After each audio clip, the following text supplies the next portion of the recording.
Bem, bom dia, povo da Real H. A gente está aqui em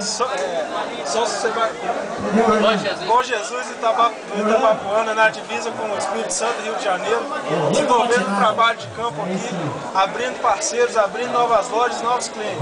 Aqui hoje a gente está com o Marcelo, que é um dos vendedores da Tec Rural, que representa a parte do norte fluminense, do sul capixaba. Marcelo, e as vendas de hoje?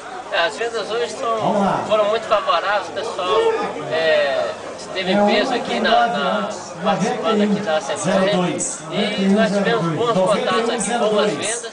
E é isso aí, a gente tem trabalhado, tem muito trabalho pela campo. Pedro dos Santos, a gente vai estar aí trabalhando no campo bastante aí para conseguir atender esse pessoal.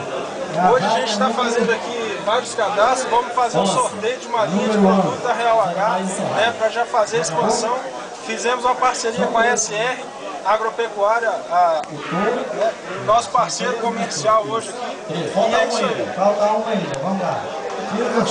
Um abraço para todo mundo, do povo da Real H, e vamos aí, continua o trabalho, vamos cair no mato e vender Real H.